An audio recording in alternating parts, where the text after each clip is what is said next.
But we begin with frantic efforts underway right now to try to prevent an environmental nightmare along the U.S. Gulf Coast.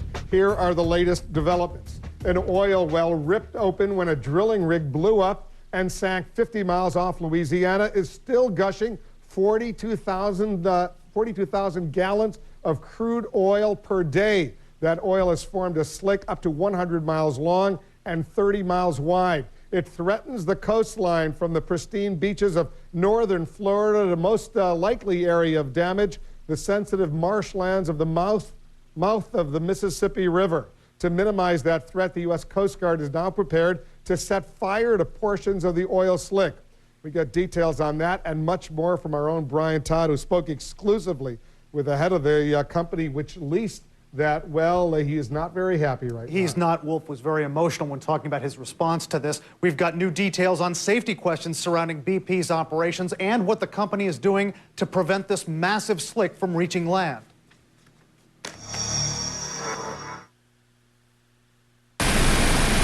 The head of British Petroleum pulls no punches on his initial reaction to this disaster.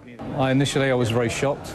I was angry, actually, about how the hell could this happen? We got right to that central question in CNN's exclusive interview with BP's global CEO, Tony Hayward. We understand that BP has interviewed the crew of this oil rig. What have they told you about the circumstances and the conditions that night on the oil rig? I think it's far too early in the investigative process to speculate on the events and what transpired. It's clearly been a tragic accident, and you know, I feel great grief and sorrow, actually, because of the people who've lost their lives, and we clearly have tremendous sympathy for the families and friends that they've left behind. But it's too early to speculate on the course of the accident. What is clear is that the ultimate fail-safe mechanism in a drilling operation, there are many checks before you get to activating the blowout preventer. That is the ultimate fail-safe mechanism, and for whatever reason, and we don't understand that yet, but we clearly will as a consequence of both our investigation and federal investigations, it failed to operate. Hayward says he hasn't ruled out sabotage, but doesn't believe that was the cause. Hayward describes an aggressive $6 million a day operation to attack a swath of oil that's now bigger than the state of Delaware and creeping closer to the Louisiana shoreline. 1,700 people deployed, 70 vessels in the water, including remote-operated submarines that so far haven't been able to seal off the leaking pipe, and now an effort to burn off oil on the surface. Tell us about this burning operation. How is that going right now? What do you plan on doing with the booms? Well, the burning operation is part of a three-pronged attack on the surface. In the core of the spill, where the oil thickness is about 0.1 of a millimeter, we are using burning booms to try and collect it, and we'll ultimately see if we can set fire to it. Also in that central area, we have 16 large skimming vessels deployed. And then in the broader area where the spill is a surface sheen, that's about 97% of the area of the spill. That is an area that's susceptible to attack through dispersants. How confident are you that this surface burning operation is going to stave that off from reaching the shoreline? Well, I think it's not. The surface burning operation is just one of the attempts. The big efforts are really around the skimming and the dispersant, and we are doing everything we can to contain it in the offshore. We have also been very proactive in ensuring that more than 1 million feet of boom is on location and ready to be deployed. Is this oil going to hit the shoreline at any point?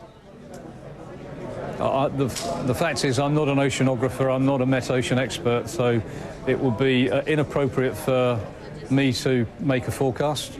There are better people than me qualified to make a forecast. We continue to focus on ensuring that it doesn't.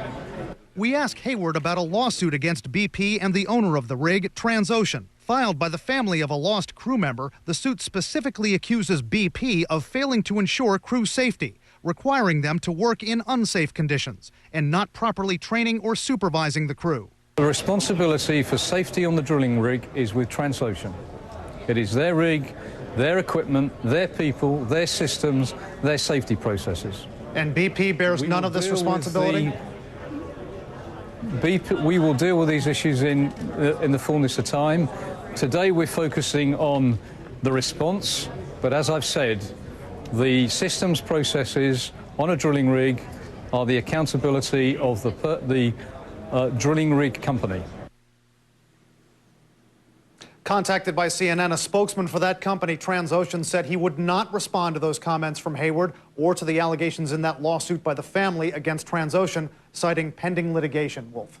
But there have been some questions in the past about whether BP and other oil companies were resisting new efforts by the federal government to tighten security. That's right. The agency that oversees offshore oil drilling had proposed essentially auditing the safety of these companies every couple of years. There was a letter reported by the Huffington Post from an executive of BP to that federal agency saying essentially, we're against this. We don't want this. I asked Tony Hayward about that. He said his company has not resisted tighter regulations, but he wants to make them what he calls practically impermeable. I don't know what that means, but he did cite a safety commendation that his company got from the federal government. And this disaster coming only a few weeks after the Obama White House announced that they would support greater oil drilling off the coast, the Atlantic coast in the Gulf of Mexico. It's a huge problem right now. Thanks very much for that report, Brian.